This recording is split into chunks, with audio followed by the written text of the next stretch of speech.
نزدیک پیمانے اور ہیں، اللہ ذوالجلال والاکرام کے نزدیک پیمانے اور ہیں، محمد رسول اللہ صلی اللہ علیہ وسلم کے نزدیک پیمانے اور ہیں، فرشتوں کے نزدیک پیمانے اور ہیں۔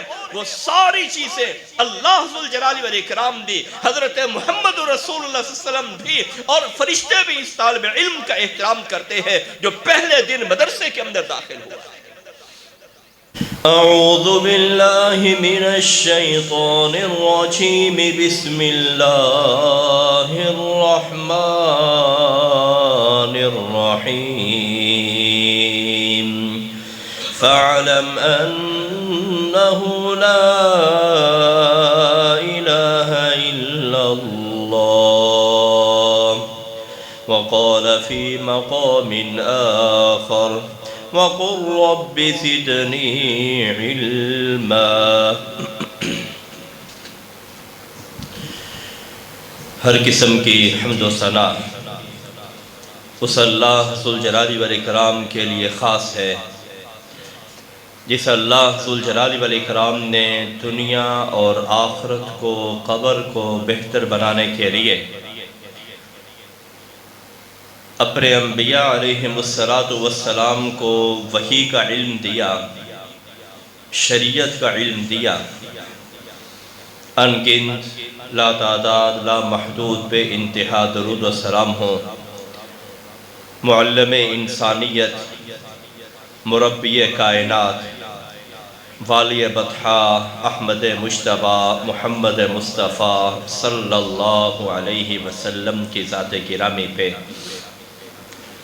جنہوں نے سیدنا ابو ہریرہ رضی اللہ تعالی عنہ جیسے شاگرد تیار کیے، جنہوں نے سیدنا عبداللہ بن عمر رضی اللہ تعالی عنہما جیسے شاگرد تیار کیے، جنہوں نے اپنے پیچھے شاگردوں کی ایک بڑی جماعت چھوڑی، جنہوں نے آپ کے مشن کو سنبھالا، اللہ ذوالجلال والاکرام ان پر بھی اپنی رحمتوں کی بارش نازل فرمائے، اور جو بھی اس رستے پر چل رہے ہیں اللہ ذوالجلال والاکرام ان خوش نصیب لوگوں میں ہمیں بھی شامل فرما دے۔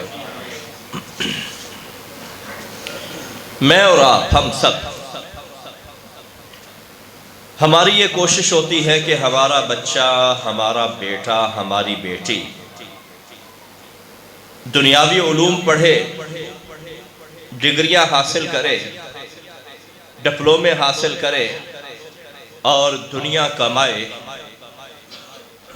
یہ ممنوع نہیں، جائز ہے۔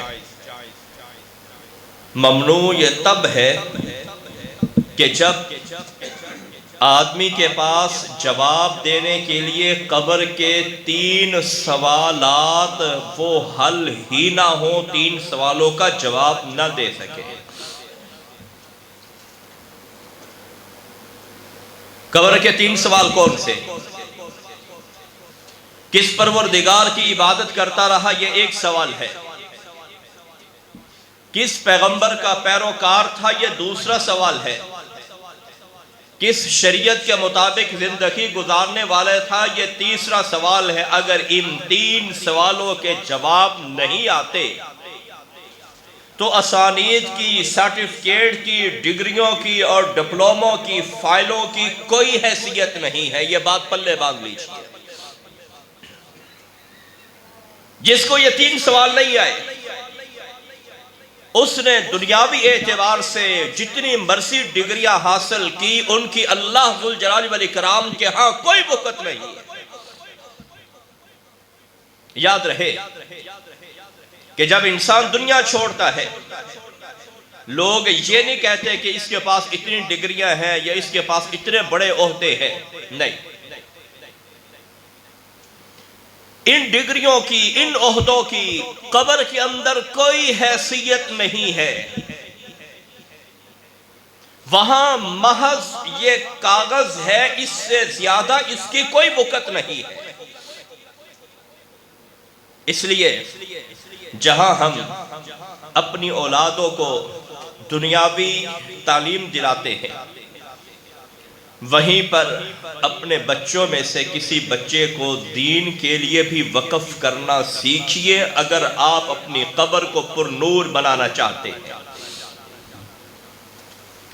آپ چاہتے ہیں کہ میری وفات کے بعد میرا نیکیوں والا کھاتا بند نہ ہو، نیکیاں میری قبر کے اندر میرے پاس آتی رہیں پہنچتی رہیں، میرے جنت کے اندر درجات بلند ہوتے رہیں، تو ایک طریقہ میں آپ کو بتانے چاہ رہا ہوں، وہ یہ ہے کہ اپنی ایک اولاد کو، ایک بیٹے یا ایک بیٹی کو دین کے لیے وقف کر ڈالیں،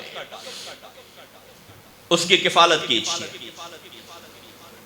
دوسروں کو کہیے کہ اس کی کفالت کرنی ہے، یہ تمہاری طرف سے فرض کفایہ ہے، ہم نے ایک بچے کو دین کے لیے وقف کیا ہے، باقی اس کی کفالت کریں تاکہ اس اجر و ثواب کے اندر وہ بھی شریک ہو جائے۔ اب ذرا غور کیجئے، اگر یہ دنیاوی علوم و فنون اللہ ذوالجلال والاکرام کے نزدیک کوئی حیثیت رکھتے، اللہ ذوالجلال والاکرام دنیاوی علوم و فنون کے اندر اپنے انبیاء علیہم السلام کو سب سے زیادہ ملکہ عطا فرماتے، بلکہ یہاں تو کیفیت یہ ہے کہ رسول اقدس صلی اللہ علیہ وسلم ایک دن بھی کسی سکول میں نہیں گئے، ایک دن بھی۔ فَعْلَمْ أَنَّهُ لَا إِلَهَ إِلَّا اللَّهِ، فرمایا آپ یہ جان لیجئے کہ لا الہ الا اللہ، یہ سبق پڑھیے، ہم آپ کو یہ سبق پڑھاتے ہیں۔ وَقُلْ رَبِّ زِدْنِي عِلْمًا، اے نبی صلی اللہ علیہ وسلم دعا کیجئے اللہ میرے علم کے اندر اضافہ فرما۔ یہ کون سا علم ہے؟ دین کا علم ہے۔ کون سا علم ہے؟ وحی کا علم ہے۔ کون سا علم ہے؟ شریعت کا علم ہے۔ یہاں میں یہ بات بھی واضح کر دوں، بعض لوگوں کا یہ عقیدہ ہے کہ ما کان و ما یکون، یعنی جو ہو چکا ہے، جو ہونے والا ہے، سارا علم دے دیا گیا۔ بھئی اگر سارا علم دے دیا گیا پھر اس کا کیا معنی ہے کہ یا اللہ میرے علم کے اندر اضافہ فرما؟ اضافے کا مطلب تو یہ ہوتا ہے پہلے وہ چیز کم تھی، اب اس کے اندر بڑھوتی ہوئی ہے۔ اس لیے رسول اللہ صلی اللہ علیہ وسلم کے پاس اتنا علم ہے یا اتنا علم ہوتا ہے جتنا اللہ عطا فرماتے ہیں۔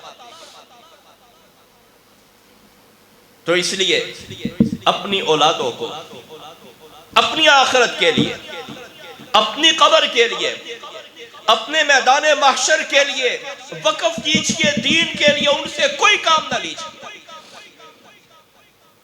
بیٹے کو وقف کیجئے، بیٹی کو وقف کیجئے، قرآن و مجید حفظ کروائیے، درس نظامی کا کورس کروائیے، یا دیگر جو کورسز ہیں دین کے، تفسیر کے، ترجمے کے، وہ کروائیے تاکہ یہ آپ کے لیے صدقہ جاریہ ہو سکے۔ ورنہ یہی بیٹا جب آپ کی قبر پر کھڑا ہوگا کہے گا ابا جی آپ نے مجھے کچھ سکھایا ہی نہیں ہے۔ 40 سال میں پہنچ چکا، 50 سال کا ہو چکا، یہ پورا قرآن مجید میں نے 50 سال میں ایک مرتبہ بھی نہیں پڑھا، 50 سال میں ایک مرتبہ بھی ابا جی آپ نے مجھے نہیں پڑھایا۔ میرے لیے ٹیوٹر کا انتظام موجود تھا، معلم کا انتظام موجود تھا، بھاری بھرکم ہم فیسیں بھی دیا کرتے، مگر یہ 550 صفحات پر مشتمل یہ قرآن مجید میں پوری زندگی نہ پڑھ سکا۔ اس وقت جو جواب ہوگا آپ خود تصور کر لیجیے۔ میں یہ نہیں کہتا اپنے بچوں کو دنیا نہ پڑھائیں، میں یہ کہہ رہا ہوں کہ اپنے بچوں کو، اپنی اولاد کو آپ خود بھی دین سے وابستہ ہوں، دینی تعلیم سے وابستہ ہوں، مسجد سے وابستہ ہوں، مدرسے سے وابستہ ہوں۔ یہ مسجد، یہ مدرسہ، یہ دین کے قلعے ہیں۔ مسجد قائم ہے، اللہ اور اس کے رسول کی آواز آئے گی۔ مدرسہ قائم ہے، یہیں سے قال اللہ و قال رسول کی صدا بلند ہوگی۔ مسجد قائم ہے، اللہ اور اس کے رسول کا بول سنایا جائے گا۔ یہ ایک پلیٹ فارم ہے، لوگوں تک پیغام پہنچانے کا ایک ذریعہ ہے، اور جو کھیپ یہاں آ پر کام کرتی ہے اس کو تیار کرنے والی جو فیکٹریاں ہیں وہ مدارس ہیں۔ اسپین کے اندر، اندلس کے اندر جب مسلمانوں کو شکست ہوئی عیسائیوں نے سب سے پہلا کام جو کیا وہ مساجد اور مدارس کے بند کرنے کا تھا کہ ان کو بند کر دیا جائے، لوگوں کی ضروریات پوری نہ ہو۔ اتنے مساجد، اتنے مدارس ہونے کے باوجود آج بھی آپ کو اگر کوئی مسئلہ، شرعی مسئلے کی رہنمائی درکار ہے، آپ کو شاید کہ پورے شہر میں کوئی عالم نہ ملے۔ میں فیصل آباد کی بات نہیں کر رہا، آپ ذرا دائیں بائیں دیکھیے، پورے شہر میں، جو کہ ہمارا میدان ہے، ہم اس چیز کو اچھی طرح جانتے ہیں، پورے شہر میں آپ کو ایک ایسا عالم نہیں ملے گا۔ لوگ اپنے مسائل کے حل کے لیے ان کی طرف رجوع کریں کہ آپ ہمارا یہ مسئلہ حل کر دیں۔ امام شافعی رحمہ اللہ رحمت الواسعہ، بڑا نام ہے، اللہ ذوالجلال والاکرام نے بڑی قدر و منزلت سے نوازا۔ جو 4 بڑے مذاہب ہیں دنیا کے اندر، ان کے اندر ایک مذہب شافعی ہے۔ مذہب شافعی کی ابتدا امام شافعی محمد بن ادریس الشافعی رحمہ اللہ سے ہوئی۔ عجب بات بتانے چاہ رہا ہوں، امام شافعی رحمہ اللہ کو اللہ ذوالجلال والاکرام نے جو مقام دیا، جو رتبہ دیا، دنیا جانتی ہے۔ ہمارے ادھر اتنا رجحان نہیں ہے، چونکہ ادھر احناف کا رجحان ہے، امام ابو حنیفہ رحمہ اللہ کے جو ماننے والے ہیں ان کا زیادہ رجحان ہے۔ بہت سارے ممالک ایسے ہیں جہاں پہ مسلک شافعی رائج ہے۔ امام شافعی رحمہ اللہ نے کس قدر کام لیا، میں ان کی تاریخ پیدائش اور تاریخ وفات دیکھ کر حیران ہو رہا تھا۔ اب پوچھ سکتے ہیں کہ حیرانی کا سبب کیا ہے؟ اس کا سبب یہ ہے کہ اللہ ذوالجلال والاکرام نے صرف 54 سال کی زندگی عطا فرمائی، 50 اور 4 سال، 54 سال کی زندگی میں اللہ ذوالجلال والاکرام نے اپنی دین کی سرفرازی کا اتنا بڑا کام لیا کہ جن کو 80 90 سال کی زندگیاں ملی، وہ علماء ہونے کے باوجود ان کے قریب بھی نہ پہنچ سکے۔ امام شافعی رحمہ اللہ کا ایک قول ہے، بیان فرماتے ہیں، لا تسکنن بلدا لا یکون فیہ عالم یفتیک عن دینک۔ لوگو، گھر بنانے سے پہلے، کسی شہر میں منتقل ہونے سے پہلے، کسی علاقے میں جانے سے پہلے یہ دیکھو کہ وہاں کوئی ایسے مفتی صاحب موجود ہیں جو آپ کی شرعی رہنمائی کر سکتے ہیں۔ اگر موجود ہو، امام شافعی فرماتے ہیں پھر تم اس شہر میں اپنا گھر بناؤ۔ اگر تمہارے شہر میں مفتی صاحب موجود نہیں ہے، اس شہر کو ویسے ہی چھوڑ۔ اس سے آپ اندازہ لگائیں کہ دینی تعلیم اور ایک بڑا عالم جس کی طرف لوگ رجوع کریں اپنے مسائل کے حل کے لیے، اس کے پاس جائیں، وہ کس قدر اہمیت کا حامل ہے۔ امام شافعی فرماتے ہیں اگر آپ کے شہر میں کوئی بڑا عالم نہیں ہے، اس شہر کو چھوڑ کر اس شہر کے اندر منتقل ہو جاؤ جہاں بڑے عالم ہیں۔ خود سید کائنات حضرت محمد رسول اللہ صلی اللہ علیہ وسلم معلم انسانیت ہیں۔ صحابہ اکرام جب دین پڑھنے کے لیے آتے تو ظاہر بات ہے کوئی عالم نہیں ہوا کرتے، لیکن احترام کی کیفیت کیا ہوتی، تعظیم کی کیفیت کیا ہوتی۔ امام البانی نے سلسلہ صحیحہ 3397 نمبر پہ اس حدیث کو ذکر کیا ہے۔ صحابی رسول حضرت صفوان بن عسال المرادی رضی اللہ تعالی عنہ بیان کرتے ہیں، میں اپنے علاقے سے مسجد نبوی میں حاضر ہوا، میں نے دیکھا سید کائنات حضرت محمد رسول اللہ صلی اللہ علیہ وسلم سرخ چادر بچھا رکھی ہے اور اس کے اوپر ایک تکیہ رکھا ہے۔ آپ صلی اللہ علیہ وسلم تکیے پر ٹیک لگائے ہوئے ہیں۔ جب میں آپ کے قریب پہنچا، آپ نے پوچھا کیسے آنا ہوا؟ کہنے لگے اللہ کے رسول صلی اللہ علیہ وسلم آپ سے اللہ کی شریعت سیکھنے کے لیے آیا ہوں، دین کا سبق پڑھنے کے لیے آیا ہوں، اصحاب صفہ میں بھی شامل ہونا چاہتا ہوں۔ یہ غریب غربا صحابہ جن کے پاس پورے بدن کو ڈھانکنے کے لیے صرف ایک چادر ہے، صحیح بخاری کی روایت ہے، وہ بیان کیا کرتے تھے صحابہ کرام کہ جو ایک چادر ہوتی اس چادر کے اندر بھی سوراخ ہوتے اور ہم کانٹوں کے ذریعے سے ان سوراخوں کو بند کیا کرتے تھے۔ ان درویشوں کے اندر میں بھی شامل ہونا چاہتا ہوں۔ رسول اقدس صلی اللہ علیہ وسلم نے کیا کہا؟ مرحبا بطالب العلم، اے دین کو طلب کرنے والے، دین کو حاصل کرنے والے، خوش آمدید، تمہارا یہاں پہ آنا بہت ہی بابرکت ہے، سعادت کا باعث ہے۔ یہ کون پیغمبر؟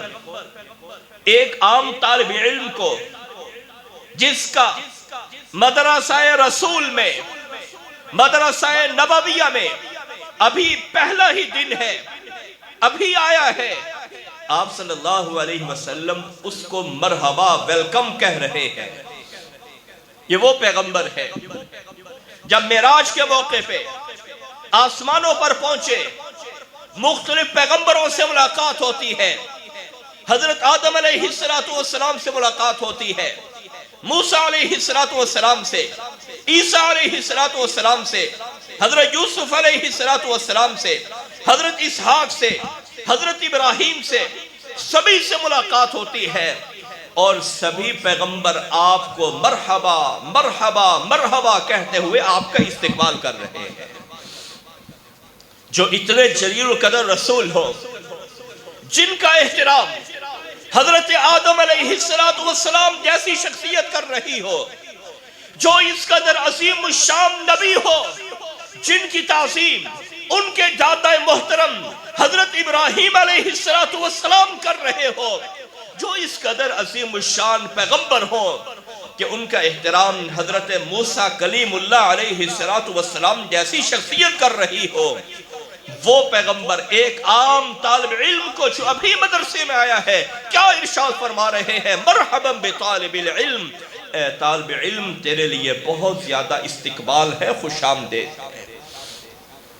اور اس کے ساتھ آپ نے یہ بات ارشاد فرمائی، ان طالب العلم، جو دین پڑھنے والا ہے، لا تحفہ الملائکہ، فرشتے آ کر اس کو گھیر لیتے ہیں، وَتُظِلُّهُ بِأَجْنِحَتِهَا، اپنے پروں سے اس کو پروٹوکول دیتے ہوئے اس کے اوپر سایہ کر دیتے ہیں، حتی ثم يركب بعضهم بعضا حتی يبلغ السماء الدنیا۔ یہ پروٹوکول اس طرح ہوتا ہے کہ ایک فرشتے کے بعد اس کے اوپر دوسرا ہوتا ہے، دوسرے کے بعد تیسرا ہوتا ہے، یہاں تک کہ اس کے پروٹوکول میں یہ آسمان دنیا تک پہنچ جاتے ہیں۔ ہمارے نزدیک شاید ان کی کوئی حیثیت نہیں۔ سبب کیا ہے؟ ان کے پاس دنیا نہیں ہے، ان کے پاس بہترین جوتا نہیں ہے، پہننے کے لیے بہترین لباس نہیں ہے، سر پہ رکھنے کے لیے اعلیٰ قسم کی ٹوپی نہیں ہے۔ ہمارے نزدیک پیمانے اور ہیں، اللہ ذوالجلال والاکرام کے نزدیک پیمانے اور ہیں، محمد رسول اللہ صلی اللہ علیہ وسلم کے نزدیک پیمانے اور ہیں، فرشتوں کے نزدیک پیمانے اور ہیں۔ وہ ساری چیزیں اللہ ذوالجلال والاکرام دی، حضرت محمد رسول اللہ صلی اللہ علیہ وسلم بھی اور فرشتے بھی اس طالب علم کا احترام کرتے ہیں جو پہلے دن مدرسے کے اندر داخل ہوا ہے۔ رسول اللہ صلی اللہ علیہ وسلم نے ارشاد فرمایا کہ جو آدمی دین پڑھاتا ہے، دین سکھاتا ہے، لوگوں کی تربیت کرتا ہے، نماز سکھا دی، درود شریف سکھا دیا، آیت الکرسی سکھا دی، نماز کا ترجمہ پڑھا دیا، کوئی چھوٹی موٹی سورت پڑھا دی، فرمایا حتی الحوت فی البحر یصلون علی معلم الناس الخیر، سمندروں کی مچھلیاں، سمندروں کی مچھلیاں وہ دعائیں کر رہی ہوتی ہیں کہ یا اللہ یہ جو دین پڑھا رہا ہے، دین سکھا رہا ہے، وحی کا سبق دے رہا ہے، شریعت کا پیغام سنا رہا ہے، لوگوں کی اصلاح کا بیڑا اس نے اٹھایا ہوا ہے، لوگوں کی اصلاح کی ذمہ داری اس نے اٹھائی ہوئی ہے، اللہ اس پر رحمت فرما۔ ہماری مچھلیوں سے کیا رشتہ داری ہے؟ کوئی رشتہ داری نہیں۔ مچھلیاں کتنی ہیں اللہ کے علاوہ کوئی نہیں جانتا۔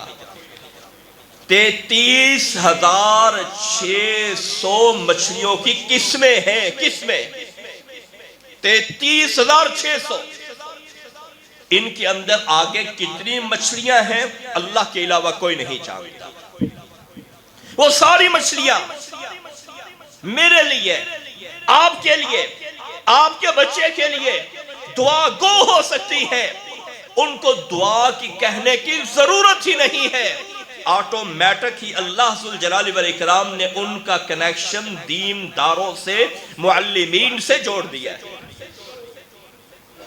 ایک عالم کا فرق اور ایک عبادت گزار کا فرق کیا ہے؟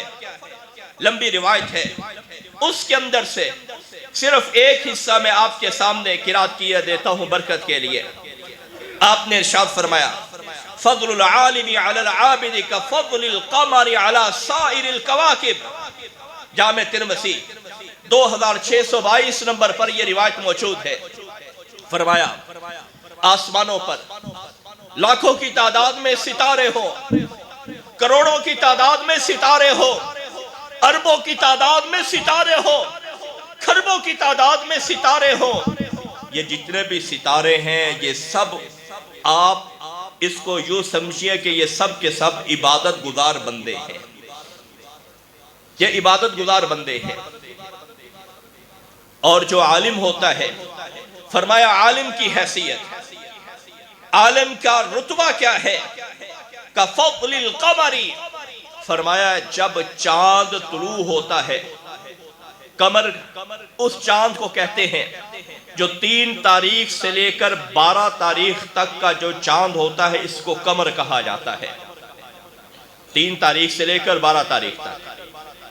فرمایا یہ جو اس تاریخ کا چاند ہے، بدر ہوتا ہے 13، 14، 15 تاریخ کا، اس کو بدر بولا جاتا ہے۔ اس کے بعد پھر قمر شروع ہو جاتا ہے، پہلا چاند، دوسرا چاند، اس پہلے کو عام طور پہ ہلال کہا جاتا ہے۔ فرمایا جب ایک چاند طلوع ہوتا ہے تو جب یہ ایک طلوع ہوتا ہے، اگر کھربوں ستارے بھی آسمان پر موجود ہوتے ہیں، وہ سارے اس ایک چاند کے سامنے اپنی حیثیت کھو دیتے ہیں۔ مقام اور رتبہ اسی ایک چاند کا ہوتا ہے، اور ایک چاند یہ وہ ہے جو عالم دین ہے، جو معلم انسانیت ہے، جو اللہ اس کے رسول کی وراثت کی، اللہ ذوالجلال والاکرام کے پیغام کو سنانے والا ہے، رسول اللہ صلی اللہ علیہ وسلم کی وراثت کو سنبھالے ہوئے ہیں۔ فرمایا اس کی حیثیت اس چاند کی ہے۔ اور جو عبادت کرنے والے ہیں، پہلی صف کے نواسی ہیں، مسجدوں کو آباد کرنے والے ہیں، مسجدوں کے اندر بیٹھ کر اللہ اللہ کرنے والے ہیں، فرمایا یہ سب ستارے ہیں۔ تو اس لیے اپنی اولادوں کو آپ چاند بنائیے، بدر بنائیے۔ رسول اللہ صلی اللہ علیہ وسلم نے ارشاد فرمایا ان العلماء ورثۃ الانبیاء، اگر آپ نے دیکھنا ہے، نبی کا وارث ڈھونڈنا ہے، یہ معلوم کرنا ہے کہ نبی کا ترکہ کس بندے کے پاس ہے، نبی کی وراثت کس بندے کے پاس ہے، فرمایا وہ علماء ہیں جن کے پاس نبی کا ورثہ اور نبی کا ترکہ موجود ہے۔ یہی سبب ہے سیدہ فاطمہ الزہرا رضی اللہ تعالی عنہا رسول اللہ صلی اللہ علیہ وسلم کی وفات کے بعد حضرت صدیق اکبر کے پاس گئی کہ جو ہمارا ترکہ ہے، وراثت ہے، وہ ہمیں دیا جائے، میں ان کی بیٹی ہوں۔ پھر حضرت ابو بکر صدیق رضی اللہ تعالی عنہ، حضرت علی رضی اللہ تعالی عنہ بعد میں حضرت عمر کے پاس بھی گئے، سیدہ فاطمہ 6 ماہ کے بعد وہ بھی انتقال کر گئی۔ حضرت عمر رضی اللہ تعالی عنہ نے ان کو وراثت کا مال دے دیا اور کہا کہ آپ نے اس کو اسی طرح استعمال کرنا ہے جس طرح رسول اللہ صلی اللہ علیہ وسلم استعمال کرتے تھے۔ آپ صلی اللہ علیہ وسلم کس طرح استعمال کرتے تھے؟ امہات المؤمنین ازواج النبی، آپ کی جو بیویاں تھیں ان کا خرچہ اسے نکالا جاتا، بیت المال کے اندر اس کو استعمال کیا جاتا، جہاد کے لیے اس کو استعمال کیا جاتا۔ تو عرض کرنے کا مقصد یہ ہے، حضرت صدیق اکبر رضی اللہ تعالی عنہ نے یا حضرت عمر نے یا پھر حضرت عثمان نے، خود حضرت علی رضی اللہ تعالی عنہ نے رسول اللہ صلی اللہ علیہ وسلم کے وراثت کے مال کو بطور وارث اپنے پاس نہیں رکھا، نہ کسی نے دیا، کیوں؟ انہوں نے یہی بات کہی کہ رسول اللہ صلی اللہ علیہ وسلم کا وارث وہی ہے جس کے پاس دین کا علم موجود ہے۔ انما ورثوا العلم ان الانبیاء لم یورثوا دینارا ولا درہما، فرمایا جو پیغمبر ہوا کرتے ہیں وہ اپنے ورثاء میں سے ان لوگوں کو شامل نہیں کرتے جن کے پاس درہم و دینار ہو۔ وَإِنَّمَا وَرَّثُوا الْعِلْمَ، فرمایا وہ اپنے علم کا وارث بناتے ہیں۔ اقرأ بِاسْمِ رَبِّكَ الَّذِي خَلَقَ، جو وحی ہے اس وحی کا وارث بناتے ہیں۔ یا ایھا المزمل کی جو وحی ہے اس کا وارث بناتے ہیں۔ یا ایھا المدثر کی جو وحی ہے اس کا وارث بناتے ہیں۔ وَأَنذِرْ بِهِ عَشِيرَتَكَ الْأَقْرَبِينَ جو ہے اس کا وارث بناتے ہیں۔ فرمایا فمن اخذہ به اخذ حظ وافر، اگر جس کسی کے پاس دین کا جتنا علم آ گیا اس نے بہت سارا حصہ لے لیا۔ اللہ ذوالجلال والاکرام ان خوش نصیب لوگوں میں ہمیں بھی شامل فرمائے، ہماری اولادوں کو بھی شامل فرمائے، ہماری نسلوں کو بھی شامل فرمائے۔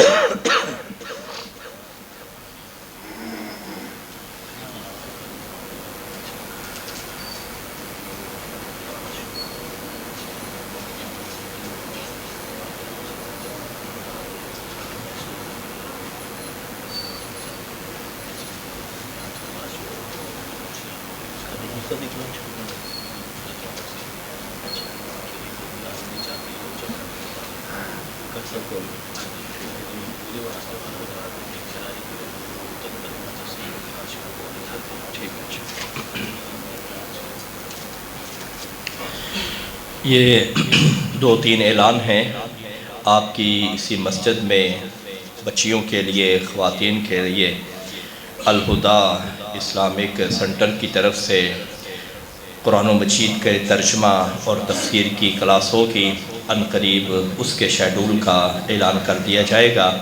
باقی اسی مسجد میں محترم قاری انیس صاحب قرآن و مجید بچوں کو بڑے ہی اچھے انداز سے حفظ کروا رہے ہیں۔ آپ ان کی برکت سے فائدہ اٹھائیں۔ آپ خوش نصیب ہیں کہ آپ کا گھر 4 سیزن کے اندر ہے۔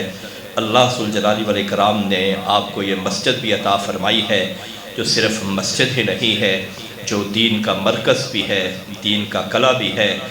آپ خود بھی اس مسجد سے فائدہ اٹھائیں، اپنے عقائد کی اصلاح کیجئے، عبادات کی اصلاح کیجئے، معاملات کی اصلاح کیجئے، اخلاقیات کی اصلاح کیجئے۔ تو بچوں کو قرآن و مجید حفظ بھی آپ کروائیے۔ تیسری بات کہ شوال میں ہمارے جو دینی مدارس ہوتے ہیں ان کی ابتدا ہوتی ہے، یعنی نئے سال کی ابتدا ہوتی ہے۔ آپ اپنا ایک بچہ دین کے لیے وقف کریں۔ آپ ماشاءاللہ بہت اچھے ہیں، جب آپ سے کہا جائے کوئی تعاون چاہیے آپ ماشاءاللہ اپنا مال دیتے ہیں۔ اب ضرورت ہے کہ آپ اپنی اولادوں کو بھی دین کے لیے وقف کریں، اپنی اولادوں کو بھی، ایک بچے کو، بیٹے کو یا بیٹی کو آپ قرآن و مجید حفظ کروائیے، درس نظامی کروائیے۔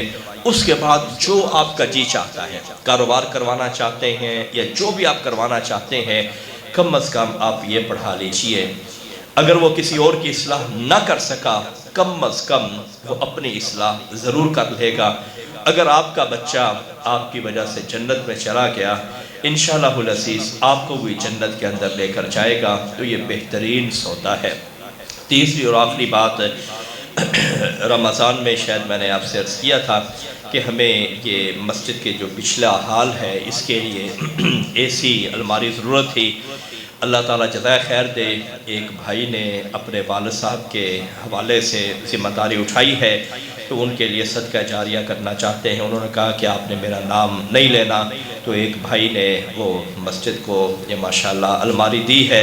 اللہ تعالیٰ اس بھائی کی اس کوشش کو اور جو انہوں نے اللہ کے راستے میں خرچ کیا ہے اللہ تعالیٰ قبول و منظور فرمائے۔ جو بھی اللہ کے گھروں کو آباد کرتے ہیں، ان کو روشن بناتے ہیں، ٹھنڈا کرتے ہیں اور لوگوں کو اس کی طرف مائل کرنے کی کوشش کرتے ہیں، وہ کسی بھی شکل کے اندر ہو، اللہ تعالیٰ تمام احباب کو جزائے خیر عطا فرمائے۔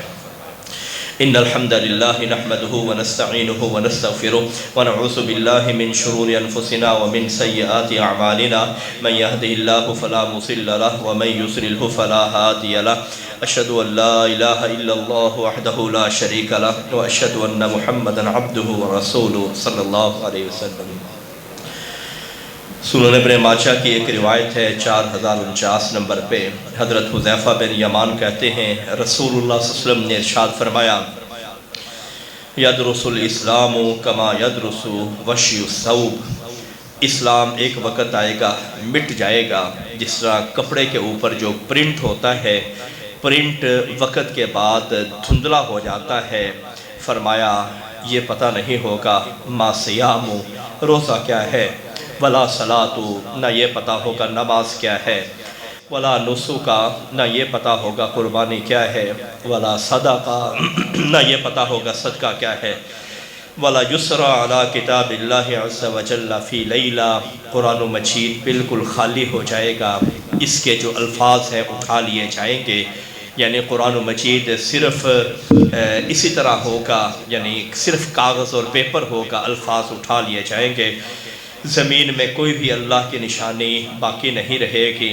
فرمایا وَتَبْقَى طَوَائِفٌ مِّنَ النَّاسِ، لوگوں میں سے کچھ لوگ باقی رہ جائیں گے، الشیخ الکبیر والعجوز یقول، ایک بڑا آدمی ہوگا، ایک بڑی خاتون ہوگی، وہ کہیں گے کہ ہم نے اپنے آباء و اجداد کو دیکھا تھا، وہ لا الہ الا اللہ کہا کرتے تھے، وَنَحْنُ نَقُولُهَا، ہم بھی وہی لا الہ الا اللہ پڑھ رہے ہیں، ہمیں نہیں پتہ اس کا کیا تقاضا ہے، اس کا کیا مطلب ہے، تو اس لیے یہ قرب قیامت کی نشانی ہے۔ آپ نے ارشاد فرمایا قیامت کے قریب علم اٹھا لیا جائے گا، جہالت عام ہو جائے گی، شراب نوشی عام ہو جائے گی، زنا عام ہو جائے گا، تو اس کا بہترین حل یہ ہے کہ ہم دین کی طرف راغب ہو جائیں، دینی مدارس کی طرف اپنا رجحان پیدا کریں، ہر اعتبار سے ان کو سپورٹ کریں، ان کے ساتھ تعاون کریں، جو دین کے پڑھنے والے طلباء ہیں ان کے ساتھ تعاون کریں۔ آپ سمجھتے ہیں کہ اگر یہ ہمارے لیے مشکل ہے کسی بچے کو وقف کرے، کوئی بچہ پڑھ رہا ہے اس کی کفالت اپنے ذمہ لے لیں، کوئی یتیم بچہ پڑھ رہا ہے اس کی کفالت اپنے ذمہ لے لیں۔ آپ کہتے ہیں یہ بھی ہمارے لیے مشکل ہے، تو مدارس کی ابتدا میں جو ان کا نصابی یعنی بکس ہوتی ہیں، کتابیں ہوتی ہیں، کافی بڑی اور مہنگی ہوتی ہیں، پیپر بھی اس وقت عالمی طور پہ کافی مہنگا ہو چکا ہے، مسلسل مہنگا بھی ہو رہا ہے، جنگ کی وجہ سے مزید مہنگا ہو چکا ہے، رات کی خبر ہے۔ تو آپ ان طلباء کو وہ جو نصاب کا کورس ہے وہ آپ لیتے ہیں، مدارس کے اندر یعنی نصاب کا علیحدہ کوٹا ہوتا ہے کتابوں کا، آپ وہ کورس خرید کر لائبریری کے اندر جمع کروا دیں، ادارے کی بے شک آپ ملکیت دے دیں تاکہ اس سے آپ کا یہ فیضان جاری ہو سکے۔